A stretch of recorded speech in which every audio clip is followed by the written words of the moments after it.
Hey, what's going on, everyone? Before we get into our conversation, I want to let you know this podcast is sponsored by BetRivers.com. BetRivers.com, the best place for all your sports gambling needs. Also, don't forget to subscribe to the podcast. You can also watch all of these episodes on the Field of 68 YouTube channel. Now, let's get into our conversation. Hey, what's going on, everyone? This is Eric Devendorf, your host of the Scores Table podcast. Today, we got one of the greatest three-point shooters ever in SU history. He's actually third behind my former teammates, Andy Routins and GMac. He played in two Final Fours, the only SU player to ever play in two Final Fours in their career. One of my good friends, and he was also my teammate for Boeheim's Army, my guy, Trevor Cooney. Trev, appreciate you coming on, man. Devo, what's up, man? Thanks for having me. How's everything been? Everything's been good, man. Staying busy, living down in Wilmington, Delaware, where I grew up, working here. So it's been a lot of fun. So let's start there. We're going to start in Delaware, in Wilmington, where you grew up. You know, where did it all start from you, or for you? Where, you know, who put the ball in your hand, and where did the love for basketball really come from? I would say, I come from a sports family. Had an older brother, so I would say he had a big influence on me just getting into the game at a young age. He was 8 years older than me, so always pushed me. Was my trainer back in high school, just kind of getting me into it. So I would say him and my dad really were the ones that kind of led me towards basketball, and I kind of just took it from there. So, was there growing up some backyard battles? You said he was 8 years older than you, so he was. It took a while for you, I know, to be able to catch up to him. So was there any back and forth going on? Not really, man. Like I kind of knew it. He was just too much older than I was. So we kind of developed a really cool bond in high school. When I was in high school, he became the assistant coach for my high school. And then he was always there before and after practice to help me and to push me to get better. If it wasn't for him, it would have been a lot tougher for me to kind of have that leadership and that support to really help you get to that next level. So for him, I owe it all to him, really. So at what age do you really think, you're saying to yourself, damn, I'm pretty good at this. I really like it. I think I want to go somewhere with it. For me, it was like sixth grade. Sixth grade is when I started playing AAU. I kind of knew in my area and just playing school ball that I was kind of one of the better guys. So then I went up to Philadelphia, started playing AAU, started playing with bigger, stronger guys, older guys. And I kind of knew from probably sixth, seventh grade that it was something that I really wanted to continue. I kind of stopped playing other sports at that time, and I really started to focus on basketball. And I think that's where my brother and I really kind of just started to go with it. He kind of was like, all right, if you want this, let's really go after it. And we would go to the YMCA before school. We'd go there at late nights. And then when he became the assistant coach for the high school, we were lucky enough to get a key to the gym. So, we were up there all the time. Off season, summer, in the mornings at 6, you name it, we were in there. So to have that support, like I said earlier, and to have that place to kind of go and get better. From there, it was the greatest place to be at, really. So you went to Sanford High School, right? Sanford School. Mm-hmm. Give me your your daily schedule, your daily routine. You said you're up shooting before school. Give me your daytime routine or your daily routine. Normally back in high school, you had your class from 8 to 3, whatever it was. And then during the season, you would go right to practice right after, have it right at 3:30. And then my brother and I would stick around after practice and shoot. So practice would probably go to 5. We'd probably shoot until 7:30 and then head home. And that was pretty normal. If it was off season, a lot of times we couldn't get in there until everyone left at night. So we would go back after dinner at like 9:30 and then shoot until 11. And then I'd come home, go right to sleep, wake up for school the next day. And it was, that was awesome to be able to have that. We would try new drills. He would give me new stuff, new challenges, shooting stuff that I had to beat. So sometimes you're in there way later when you can't get it. So it was awesome. It was a lot of fun. And I asked that too because I think like nowadays these kids really don't understand. Like they say, "Hey man, I want to play Division I basketball." Not even Division I, Division III, Division II. You know, it's Yeah. college basketball. Period. At that level, that's high level basketball. So I just kind of want to, hear, what really does it take? Before school, after Yeah. practice, then after practice, then like those all those hours, and even then, I tell guys, you gotta be lucky. Mm-hmm. Still Without gotta be Diva, lucky. without a doubt, man. So I work at the Chase Fieldhouse in Wilmington, Delaware. So it is a sports facility. So I do programming and events there on the court side of things. So we have an arena set up. We have 3 basketball courts. It's funny because like working there now, I'm like, man, if I had this when I was growing up, but it's cool. It's cool to be able to be a part of it now and kind of give back to the kids in my community with different clinics and workouts and stuff like that. So I've been fortunate enough to have a great spot to work out. Plus, also, I like we were talking earlier. I love the workout and the grind part of getting better in basketball. So I've been able to work with a couple kids in this area and to kind of push them. And it is funny to see how the kids respond and like what they think is a lot and certain things.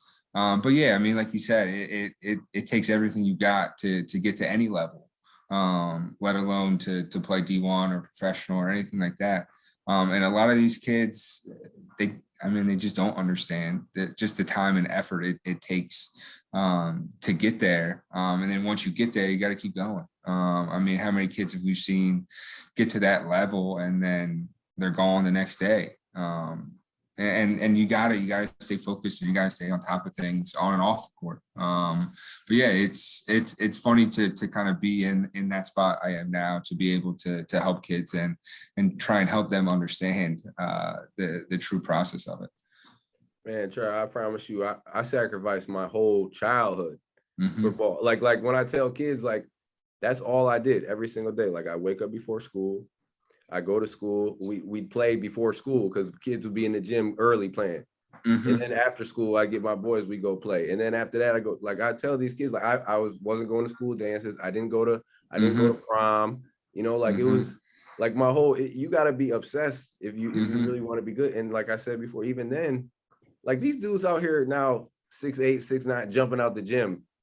So like the skill you can teach them, but they're already ahead of the game. So like for guys Mm-hmm. like me and you, like the work that you got to put in, like you try to get these kids to understand that. Yeah. And it's like not even, I don't even know if they really fathom like what I'm trying to get Mm-mm. at. I like, okay, they're going once or twice with me a week, and then they're thinking like, oh, I'm good. no, Yeah. you got to take what we do here and do it every Mm-hmm. single day by any. And even then, like I said, it just might not happen. And it's so it can be frustrating, but I think, it can be rewarding at the same time when you see the Mm-hmm. benefits. And because I Yeah. think for us, Trev, like it's basketball, but a lot of these kids are not going to Mm-hmm. play college. Mm-hmm. So we try to teach them the habits and maybe the life skills that you're going to need out, off the court. Absolutely, absolutely, and I mean that's the other stuff I try and teach. Is just off the court. I mean, I feel like when it comes to basketball, I feel like guys like me and you that have been to college and have played professional, like you've been through everything you can possibly go through. So I love when a kid is trying to go to a certain level and reaches out to me and asks me questions and stuff like that because I mean we're here to help with our experiences that we went through. And I think I've been fortunate enough to be around some good kids that I think I was able to share some things with and that they really learn from. Let me tell you guys a little bit about our partners over at Bet Rivers Sportsbook. If you haven't signed up with Bet Rivers yet, now's the time because they are offering a $250 match bonus for your first deposit. But what sets them apart is that they require just one playthrough to turn your bonus into cash money. With their new Rush Pay instant approval, withdrawing your winnings is safer, more secure, and more reliable. With basketball season right around the corner, there's never been a better time to get in on the action by going to betrivers.com today or downloading the BetRivers iOS app. Must be 21 years or older. Gambling problem? Call telephone number 1-800-GAMBLER. So let's go back to Sanford. what year did the recruitment really start to pick up? You started to hear from schools, was it freshman year? What year was it? Freshman year. So I was on a pretty good AAU team my 8th and 9th grade year. That kind of helped me get my name out a little bit. And I played high school basketball as an 8th grader at my school. And we had some guys that were seniors at that time that one ended up at University of Delaware, other one North Carolina A&T, another guy played high level D2. So like we were a really good team. And we were able to play in some different showcase stuff. And me being an 8th grader at that time, I think when I was able to, when I started, was able to make plays and make shots at that level. So I think that kind of really helped me get my name out, especially Delaware is such a small area that something like that kind of grew into a little bit more, just because I was able to average 10, 12 a game in high school as an 8th grader. And then from there, we had some really, really good teams at Sanford. We had a lot of guys during my 5 years of playing there went and played Division I, Division II. We won states my junior and senior year. We're able to kind of go out of the state and play some big names like Chester and some Philly Catholic schools. So it was fun. It was a lot of fun in high school. My coach actually just took the Delaware State job, which was big news. He was at Sanford for like 20 plus years. Wow. That's a lot of hard work, man. Yeah. He grounded there. He played basketball. Stan Waterman is his name. He played basketball at the University of Delaware. Is just a basketball lifer. So I was happy when he called me and told me that he got the Delaware State job, because I knew that was something that he always wanted. Absolutely. So when did Q's come into the picture? What year and who was recruiting you? Mike Hopkins recruited me. He came around probably sophomore year in high school. And everyone knows that has ever been recruited by Mike Hopkins, that he is one of a kind. And when Syracuse started recruiting me, they were probably at that time one of the bigger schools that were recruiting in terms of just like that rich basketball history. And when I made up my mind that I really wanted to continue with basketball in like 6th, 7th grade, I always wanted to go to like a basketball school, like a Duke, a Kansas, a Kentucky, just like a school that just pride themselves in basketball. And I grew up in Delaware, so all our ESPN games were all Big East games. So I grew up watching all those games. So I wanted to be in the Big East so bad, and I wanted to go to a basketball school. And when I went up, I saw Villanova, Syracuse in the Dome. Probably, what was that, 2000? I think it was Andy's senior year, maybe. So 2009. 2010, yeah. And once I stepped foot in there, I was like, oh yeah. You kidding me? I mean, that year they lost one game that year. Yeah, they won that game. There was like 30,000. I think it broke the record for it. I was like a junior, sophomore in high school. I was just like, you kidding me? Like, this is everything I ever wanted. So like I was ready to commit right there.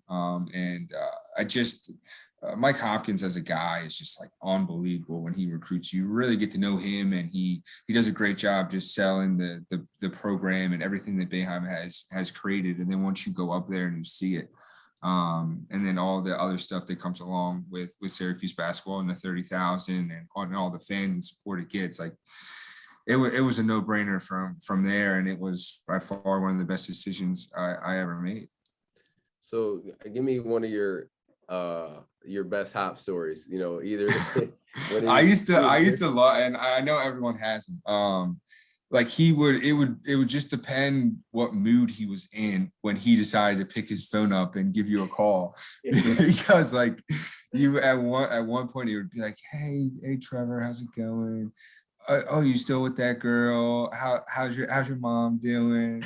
And then the next time he'll call you like a couple days later, and it's like completely different. He'll say like, you can't say the things that he probably said. Right. It was just it was just funny because you had no idea what what Hop you're going to get when you decide to answer that phone. But I think that's what we all love about him. It's just that there's the personality that comes along with like the passion that he had, obviously, for the game of basketball in Syracuse. It just kind of just attracted you to it. It really did. And once you got up, at the time, GMac was a GA my freshman year. So I was able to kind of form a cool relationship with him because he wasn't really an assistant coach at the time. So he kind of like filled that role of like that big brother for me right off the bat, and someone you could turn to for advice, and someone that kind of went through everything up there. So you were able to ask him anything on and off the court, and he was someone that was an unbelievable just basketball mind when it came to being on the court and workouts and how to push you to get better. So once you added him in there, once I got up to Syracuse, it was a match made in heaven for me, for sure. Yeah, Hop and GMac together. I mean, I just remember, sometimes like in practice, you'd get like a different character. It'd be like a different character for Hop. Some days he'd be coming and he'd just be like, he'd walk in like this. He just walk by you and he'd just be like, man, fuck this motherfucker. Yeah. He's like, Hop, what's going on? He's like, man, he's like, today I'm ready to fucking go. Like, he's just, and then like you said, another day he come in, it just might be laid back and chill. It's just, his energy is always on 10 though. Like he's always, and it's always usually, for the most part, it's all positive energy, man. Like Hop was just a guy that you want to be around. You know what I mean? Absolutely. Absolutely, he was. I mean, he did great things for that university, and happy to see where he's at now. Absolutely. He deserves all the success for sure. So talk about your first year. You go up to Cuse, you're committed to Cuse. Your first year you get up there, you end up redshirt. But the talent that was already up there, it was yourself, Scoop, Dion, B. Trish, Michael Carter Williams. So like, a lot of dudes not gonna play anyway. It's not, you know what I mean? So talk about that, but that year, just like, learning from those guys, practicing, and I know those guys already, so I know there's a lot of shit talking going on. It was a hell of a first year, and definitely a group that I'm so happy that I came in at that time, because you had a guy like Scoop that was in his 5th year. You had Chris Joe, who was there and older. You had Fab, rest in peace to Fab, of course. You had just an unreal mix of characters on that team, and then you have me, Mike Carl Williams, and Rakeem as our freshmen. So it was definitely a hell of a group. I remember preseason, there was like 4 talented teams of 5 that were out there once you kind of split everyone up. I remember just going at it in preseason and pick up games with these guys. You wanted to win because you knew that if you lost, like, you had to sit for like 3 games because like there's that many dudes like on this team. And I remember when practice started, I remember talking with my dad and my brother, who I'll talk to every day, and I'm like, man, there's a lot of guys up here. And I remember both of them were like, hey, like, you think you're going to play this year? And I'm like, I don't know. The guy that's in front of me is McDonald's All-American and Michael Carter Williams. I'm like, last time I checked, I was like, only 2 guards play at one time with Syracuse. So I'm like, I don't know. And they're like, well, maybe you should look into redshirting. So I'm like, all right. I remember I talked to Hop about it, and like at time, the coaches were also thinking about it. So I think when I brought it up, it was kind of like, all right, this guy, like, he gets it, type of a thing. And I remember when I went up in the Boeheim's office, and I knew exactly what he was going to say. And I felt like he wasn't sure how I was going to take it. But when he like started to break down, like, yeah, well, like, I don't know how much I'm going to play, like, type of thing. And I'm like, yeah, I know. Like, he's like, well, I think we should redshirt you. And I'm like, I think that's a great idea. I'm like, okay. So I'm like, all right, fine with me. And I think that was the first time he ever like legit like asked someone to redshirt. Because he was like, I don't know. He's like, I know they do it in football. He's like, I've never really done it in basketball, but I think it makes sense in your situation. And I'm like, absolutely it does. Because I knew like if I played that year, we would have been up 20 or down 20, and it's not something you want to be in. So I kind of saw the writing on the wall, and I kind of took it as like, all right, like you get a free year here, like let's take advantage of it, and you're a freshman next year, so let's just get better this year. So I was able to get with Ryan Cabellas in the weight room and just get bigger, stronger, faster, and then get ready for that next year. And so at the end of it, I traded a year where I wouldn't have played at all for a year where I played damn near 40 minutes and we got to a Final Four. So it was a hell of a trade and something that I would definitely do again. So what do you think, like on the court, just in those practices? Like, talk to me about, who was the biggest shit talker, and what did you really learn from like competing against those guys? You know what I mean? There's a couple of NBA guys in there. So that year was unbelievable. Because so I was like the scout guy for every team that we played. So I was watching a lot of film. I was trying to be like the guard or the shooting guard on every team that we possibly played and every play that they would run. But it was a hell of a year. I covered Brandon Trish and Dion Waiters that whole entire year. And like the biggest thing that we worked on was like the stop and go. Like when someone's covering you and you stop. So I don't know how many times I got hit by Dion Waiters and Brandon Trish's shoulders every single practice, man. Hop was hyping it up too, probably. Oh my God. I'm like, hit him. Yeah, he's like, hit him. I'm like, Hop, hit the fucking white guy. Hit the fucking white. Hop gonna say some shit like that. I'm like, oh my God. I'm like telling Dion, I'm like, how's it going, dude? I'm like, I can't fucking breathe. I'm like, and then I would like try and like duck out of the way. I think they got it once. I'm like, yeah, like, listen, I know we're working on this, but like, just relax. You don't need to fucking lay me out right now. But it was an awesome year. And like having those guys there to be in drills with and to compete with every single day was why that year was so important for me, because those guys were so talented. So to compete against them every single day was awesome. And then it was great if you had Scoop on your team and you were winning in anything, because he was definitely the biggest shit talker that team, or I don't know. He's probably up there, honestly. And he's like, up there for sure. He never stopped. He just kept me going. Me and him are up there. Johnny Flynn is another guy. Johnny Flynn. He liked to get after it. So that's funny. So that team was really, really talented. So it was, we definitely had some good practices. Yeah. So like you mentioned, you're going into that next year. You're playing now. You guys go to the Final Four.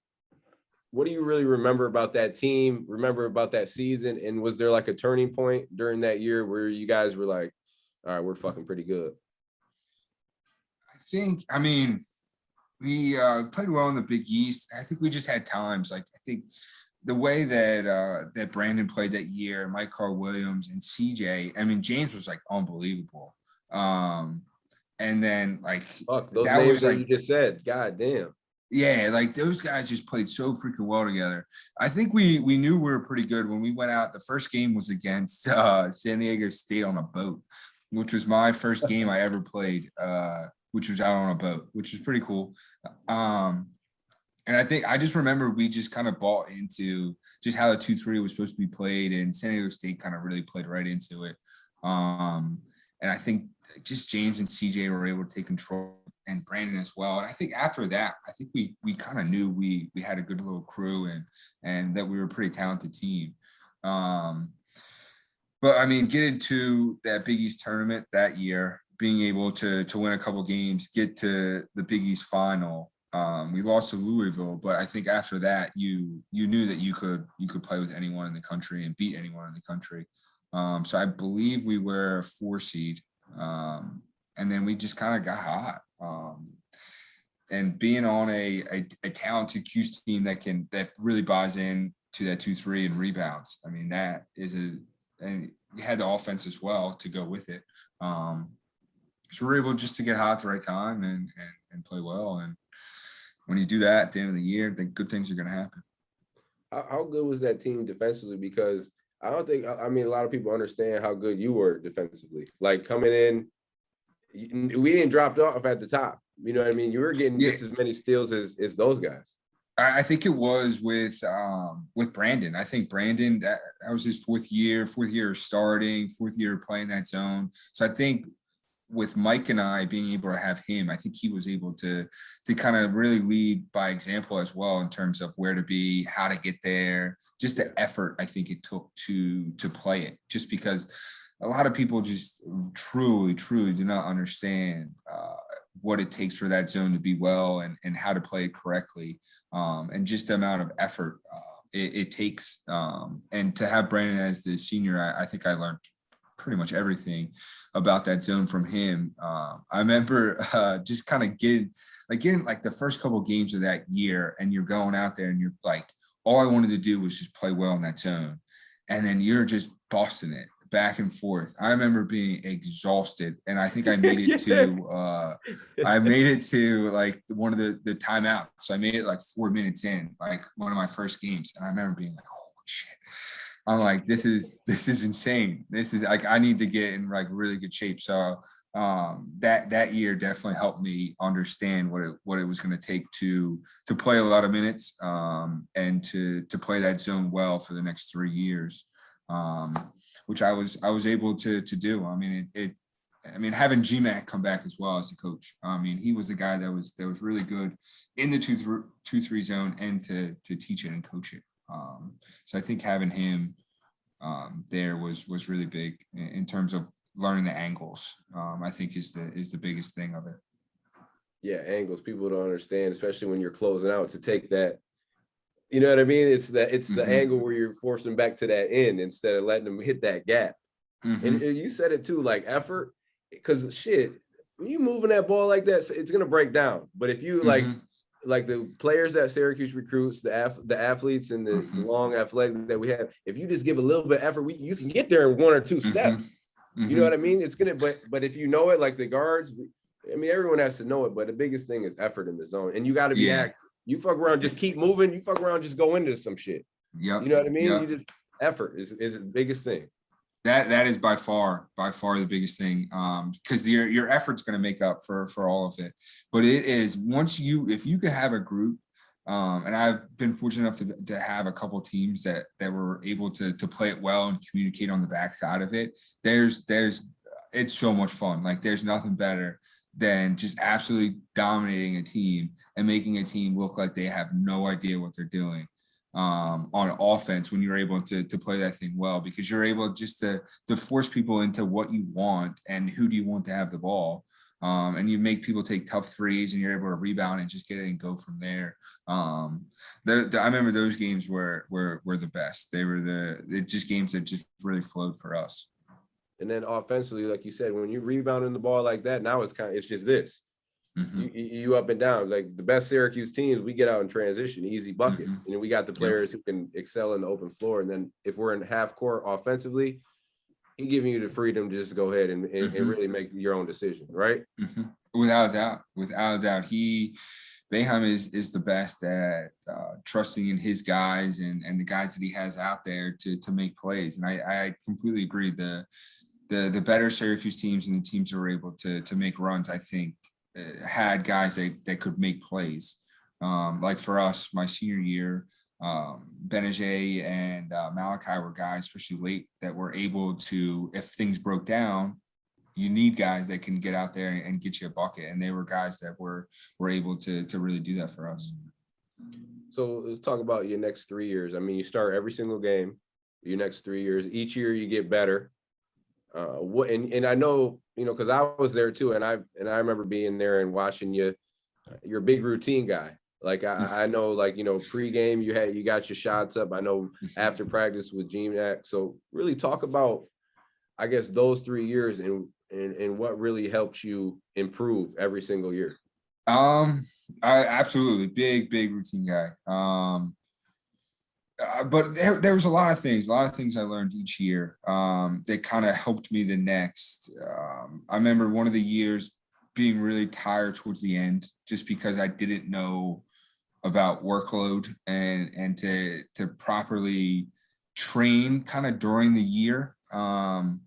I think you just kind of hit a wall. And then it kind of helps you the next year in terms of, I was a big, like I was so obsessed with getting the work in like the day before so that like you're prepared the next day. And I remember Hop had a great line for me, like your last 8 months is what prepare you for tomorrow, not today, type of a thing. And that kind of helped me to understand and how to manage my workload and my body throughout the year. Because that continued to help me the next 2 years, just because like sometimes you would just run yourself into a wall and you're just exhausted at times just because you're trying to play that way on offense, you're trying to play that way on defense.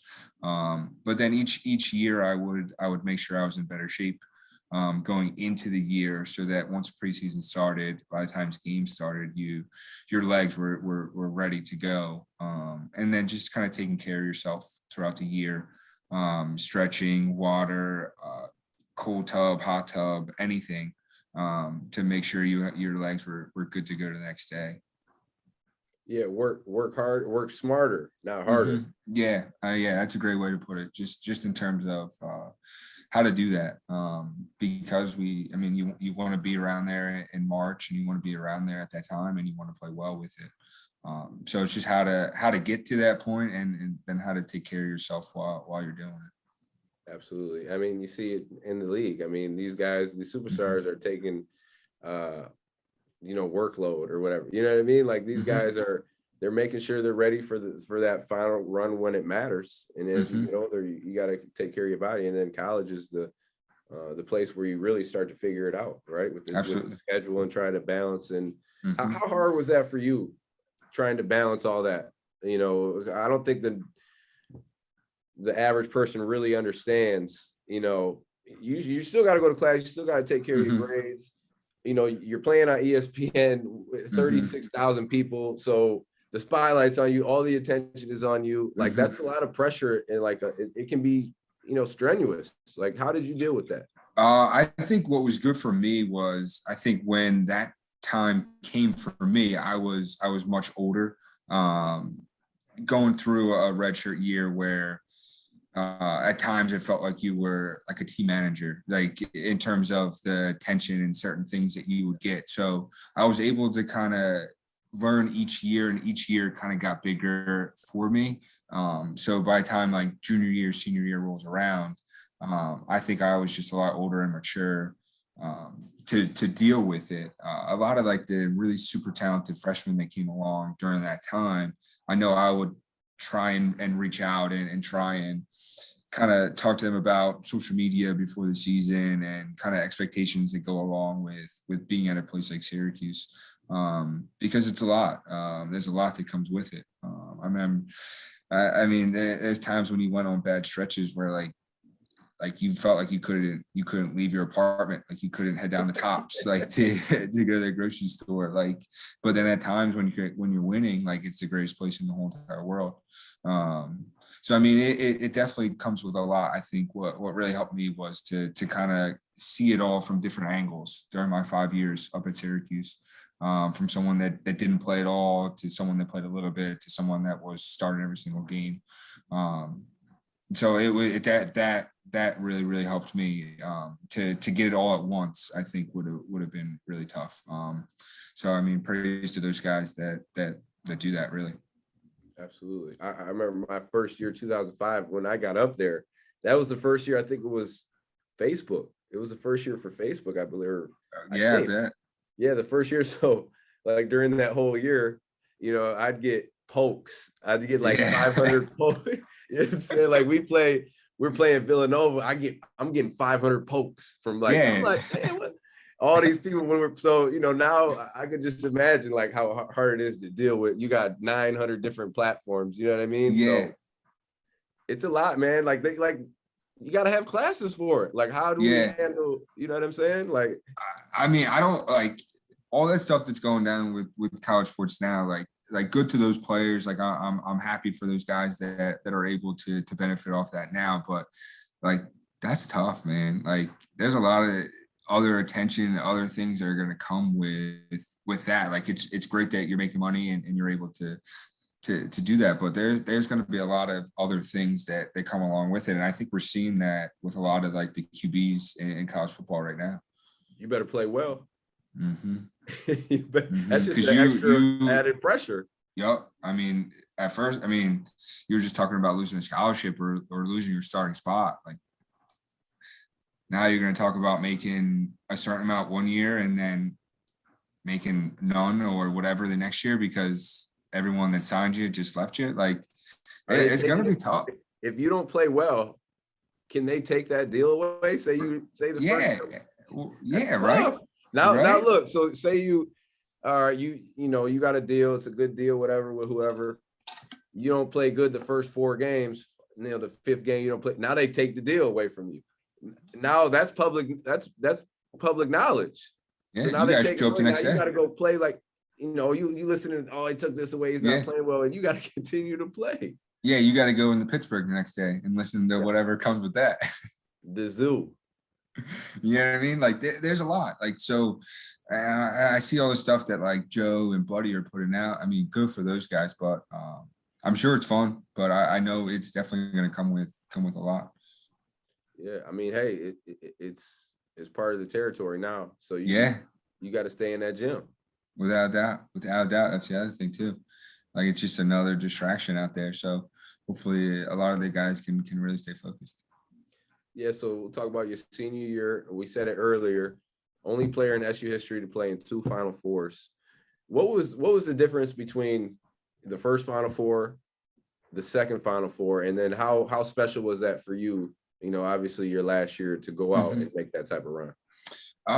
Well, the first one, I was a role guy that first year, would get in if I was able to play good defense, make a couple shots. I mean, Brandon and Michael that year were 2 guys that you really didn't want off the court. And I was just that third guy that was able to kind of give them a break. And if I was able to make a couple shots, and I was able to stay in a little bit longer. But that was a tough year to be able to get used to that, in terms of playing a little bit, not playing at all, getting thrown in type of a thing. And that's exactly what happened to me in that Final Four game my freshman year. Both those guys foul out, and now I'm the only guard that has it, and we're down to Michigan. We drew up a play, and you just try and make a play and try and keep your team in the game. And I tried that and it didn't work. Missed a shot. Michigan goes down, dunks it, game's over. And I remember it happened like that.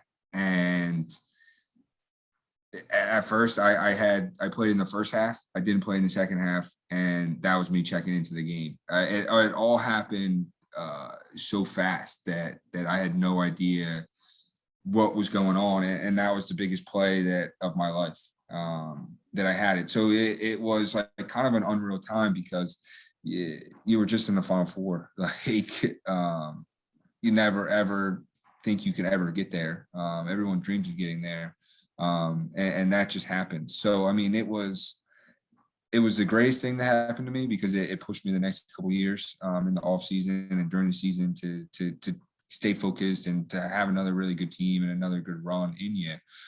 So that senior year was really special, man. To barely make the tournament, to be a 10 seed, to go out there and play well and to be able to get back to that Final Four. And it, of course, wasn't the outcome that you had, but on a personal note, just to go out there, get there again and to play well in that second time around was huge. It really was. And to get there with the group we had was amazing. I know Mike and I were 2 fifth-year guys. I mean, he transferred from Duke, so he's been through the ringer. I've been through the ringer with it.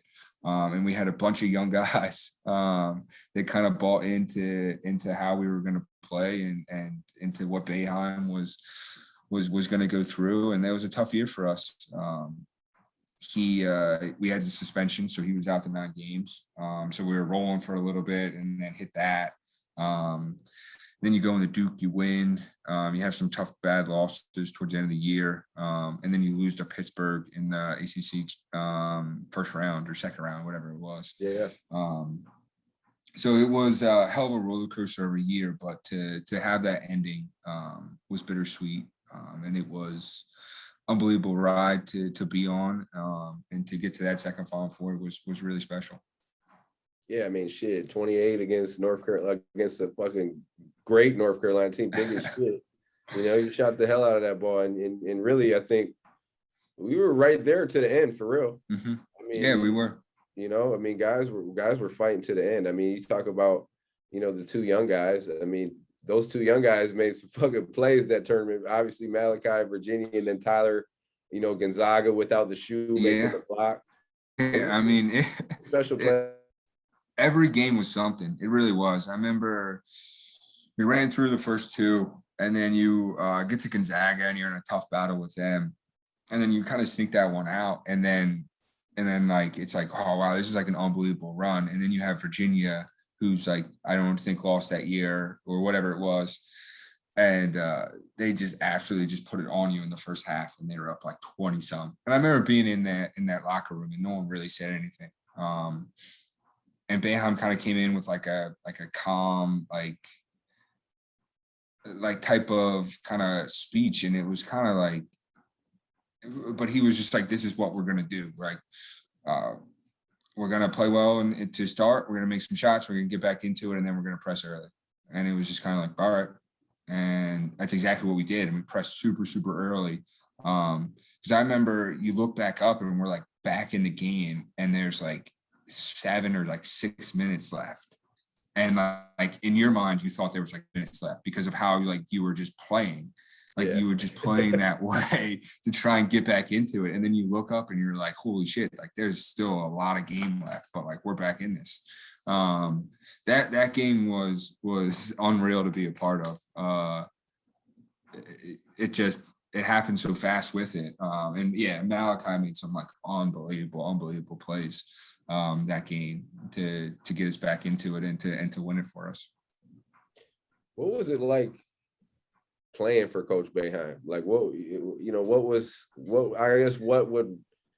you describe him, you know, as the coach? How would you describe him as a coach? And what, you know, give me some of your favorite Coach Boeheim stories.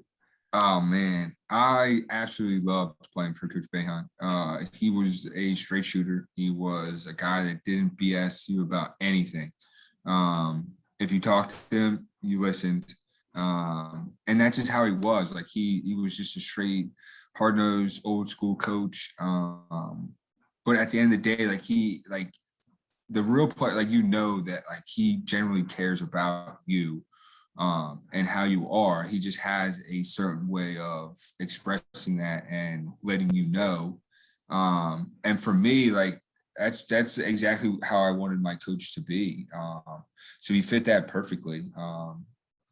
And there was no times where I ever questioned anything that he was doing or why we were doing it during practice or anything.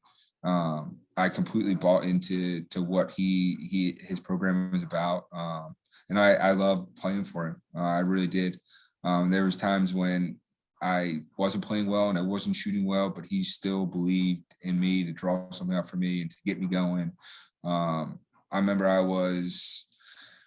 wasn't playing too well senior year, and he comes off of his suspension. We're playing North Carolina at home, and he like came up to me. He's like, we went away from two play a lot. He's like, we're gonna do two play a lot. I'm like, all right.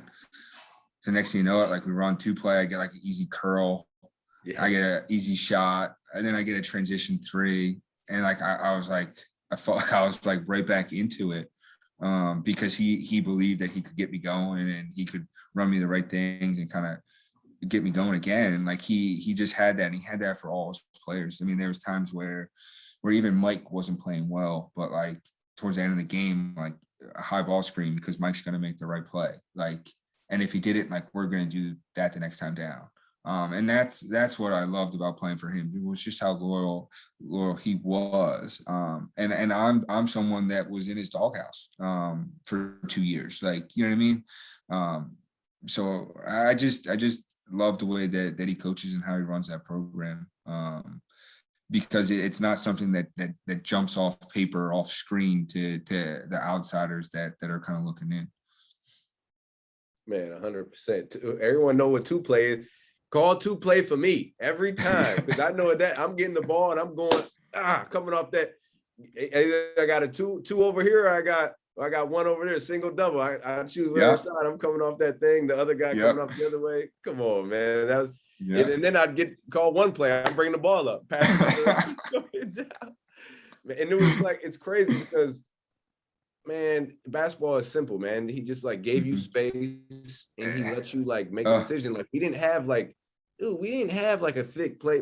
Man, we had a few plays. We might have had 4 or 5 plays, but they all gave you the space to go ahead and just make a play or come off and get a shot. And that's what, like you said, that's what I loved about Coach, man. Like that was a great way to put it, man. Like he makes it so simple. Like he makes it so simple.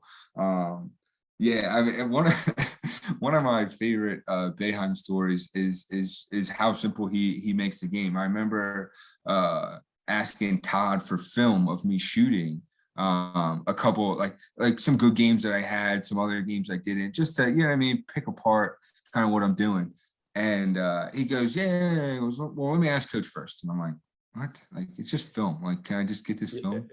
And the next day, Boeheim comes up to me and goes, I heard you want to see your film. And I'm like, yeah, like just to, you know what I mean, see what I'm doing, like see if it's like something minor. He's like, just shoot the fucking ball. I was like, yeah, that's it. 100% that's him. And he just like walked away and like we started practice. And I remember just being like, all right, just shoot the fucking ball. Like, like, no, but like to have your coach be able to come up to you and say that, like, hell yeah, I'm gonna shoot the ball. Like, that's what great coaches do. All right, instill confidence in their players. Yeah, and I remember being like, "What? I don't need to watch film anymore. Like, just go out and play. Like, you can like just go out." Like, he just had that way of doing it. And not, maybe it's not for everyone, but that way was something that like I needed a coach like him to kind of bring certain things out of you, and I think he did a great job of that. Man, 100%, bro. I remember a game where I think it was a lot of people hurt. Andy might have been hurt. I think AO was out. Somebody, we were playing on the road at Providence, so he came up to me and Johnny. He was like, "I just need you guys to get 25 and 30. That's it. Just go out there and make it." You know what I'm saying? Like, so coaches don't, you know what I mean? Coaches don't go up to their players and say that, but like he had that belief in you and then he put that belief in you. Like a coach said that to me. Oh, coach, come on, man. Say no more. Oh, like that was him, man. Like that's what type of coach he was. And like you said, like I never questioned like anything he did. Like when we bump heads like on a different like competitive type shit, like man, fuck, coach, why you take me out? Shit like that. Like never on like how we're going about the game. Where like he was like, he had us in our spots and like he was gonna put you in there to succeed. Yeah. Now you just had to go ahead and do it. Yeah, I mean, I don't know how many times like he would yell at me and the things that he would say, and remember like messing up in the 2-3 and getting screened up top and it led to an alley-oop, and he's grabbing me at half court before he even called timeout. Like but like I love that. Like that's exactly what he was supposed to do. Like that's exactly what a coach is supposed to do in those situations. And I made sure the next time, like shit, I wasn't getting screened in that 2-3 because like you know, like but no, I love playing for him. I really do. Because he's one of the best. Man, 100%, bro. One of the best. So what did it mean to you, man, to be able to put on that Cuse jersey? You know, every game you going in, you know, it's 25 to 35,000 people. I mean, what did that mean to you? What does the community mean to you? It meant a lot. I mean, like I said, when I was growing up and just wanted to play college basketball at a high level, and I wanted to go to a basketball school. So being up at Syracuse was my dream spot. I loved the fans. I love everything that came with it. And I think I understood it. I mean, growing up in the Philadelphia area, you grow up listening to Philadelphia sports talk radio and how people in this area care about the Sixers and the Eagles and the Phillies. So just the fandom is there, and it was something that I have. So to get that about a team that I'm on was unbelievable. I loved all the support and the different things that came with it. I mean, I want my teams to win, and I want my guys to play well. So I understood when the stuff that would come from us not playing well, and the love and support that came when we did. So I mean, there's a lot of people up there that make that place, the program, and how special it is. But that support and that community is what puts it over the top. And if you're our recruit now, I mean, Syracuse is a place where you want to be, because that love and support is real. It really is. And it's forever, for real. Like, it's not like it's so unique at Syracuse, because you meet a guy who played at Syracuse in 1984, and you played in 2010, and it's like you've known him for your whole life, and that's because of Coach Boeheim. We all play for the same guy. Yeah, you're right. We have that commonality, and that's just what he's built. You know what I mean? Yeah. So Syracuse is special, man. I've been around like a lot of different universities and colleges, and it's so many different coaches and so many switching positions. Like, you never have that core. So like this. It's special, man. I don't know how many guys I've talked to that were at big time universities where like they don't, like, their coach got fired, no longer there. Like, oh, like your assistant's not even there. Like, here we are. We've had the same guy for 40 plus years, and not only that, all his assistants played for him as well. Like, just that loyalty and the stuff that goes with it. To have assistant coaches that also played for that same guy, to help you throughout the year, and I mean, to help you on and off the court, with just being in college. Like, you have guys that are assistants that have done that. So I love what he has built, that program, and how he's done it. I mean, it's just being older now and more mature and looking at it. It's a really special place. That's the word right there, special, 100%. So I wanted to ask you this too, bro. So because you played pro after Cuse, you played pro, you went to G League, you played overseas for a while, but then you made that transition into, which is still basketball, but it's more of a business side. What advice would you give to like athletes kind of going into that transition where it's tough for athletes? You've been playing basketball your whole life, super high level, and now it's coming to an end, and a lot of guys don't know what to do. What is some advice you have for them? And how was that transition for you? Were you like, damn, I'm not going to be playing anymore. I got to do something else. Yeah, it was tough. I came home from my second or third year of playing overseas. I was in Spain, and I came back home, and I remember you're over there for 10 months at times. And this was a team that I was on. We made the playoffs. So you're playing into end of May, of time, and you've been over there since August. And I remember I came back home and I played well. I knew I was going to get some decent offers for the next year, but I remember telling my parents, I'm like, I just don't know. I was like, what else is kind of out there? Because I kind of want to see what else is out there. So I remember I had a talk with my brother just about what I wanted to do, and I really wanted to get into development and real estate. So it kind of led me to this company, Cheating Poland Group, who's really big in Wilmington, Delaware, and commercial real estate. Got an interview with them, kind of more on a property manager type of a thing. And the guy, Robert Cheney, who owns the company, he happened to, at the time, just about to break ground on what is now the Chase Fieldhouse. And it was partnered with the 76ers at the time. And it's the home of the G League, the Blue Coats. So they were looking for someone with a basketball background to help with youth programming, bring in certain events, high school showcases, help with camps, and then also be a person who could take care of the Delaware Blue Coats and kind of needs that a basketball team would for a company that owns a building. So I kind of filled that role for them, and it was a perfect first job for me, because I was involved in the community. I was involved with basketball, but also trying to help run a business in a building. So it was a perfect first job for me, and I'm with a great company, and I would love to. I'm going to dive more into commercial real estate side of things, but it's tough getting done playing basketball, because it's almost like a full-time job from like high school all the way through until you're done playing, in terms of how much time and energy you need to put into it. So when you get done, it's definitely a huge life change. And you got to figure out what you like and what drives you. I know a lot of people get into coaching or into certain fields, but you got to find something that kind of keeps that competitive edge going. And something that drives you, because I mean it's tough.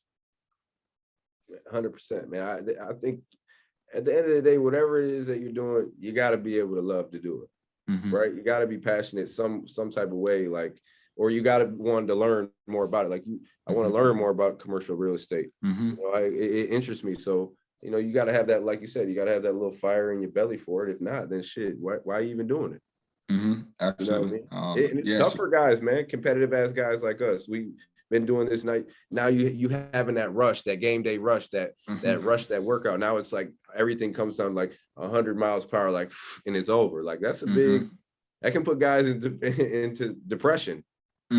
Without a doubt, because it's all you know. I mean, a lot of the people that you are surrounded by were people that you met during that time, and they only know you as the basketball guy, or so it is tough. It really is. But I mean, I was definitely fortunate enough to be back home and to be in a good area and to have a good first job, kind of getting done playing. So I mean, I'm definitely very fortunate of what I'm doing now, and I love it, really. Yeah, 100%. So last question for you, man. I'll get you up out of here. This year's Q's team. You see, we got the Boeheim brothers. We got Cole Schwider coming in. Samir, obviously Joe coming back, and then I think the big fellas with Jesse, Frank, and Barama coming back. We have some good depth at that position. So what's your take on this year's team? How far can they go? What's it going to look like? I think this team is going to be really good. I mean, to have a backcourt like we do with Buddy and Joe and guys that have been in tough games before, and the run they went on last year is going to really help this group in terms of confidence starting this year. I know when you get down one of those runs, it kind of peps your step for that next year, especially when you're getting guys back. I love the transfers that they added this year, older guys that came from group programs. So, I mean, I'm definitely looking forward to watching this group play. I think if they can rebound and play that 2-3 well, I think this team can be very, very, very good. 100%. I mean, you just said it. I mean, we got guys who can score. They can score. They can shoot. Got shooters all around. Can you play defense? Can you rebound the ball? Yep. If this group can do those two things, this team will be a very, very, very talented, very, very good Syracuse team. Yeah, 100%. I agree. It'll be fun to watch. Hopefully, you get up to some Cuse games too, bro. I will. I'm looking forward to having that dome rocking again this year. So I'll get up there for hopefully a game or two. Yeah, I was just at the football game last weekend, so it's back now. Yeah, I saw that. That was a tough one. Yeah, it's back. Man, bro, I appreciate you coming on, man. Of course, Steve. Anytime, man. Anytime. Yeah, definitely. We're gonna have you hop on again sometime down the road. Yep, absolutely. My man. Appreciate you, bro. Yep, I'll see you, Diva. Have a good one.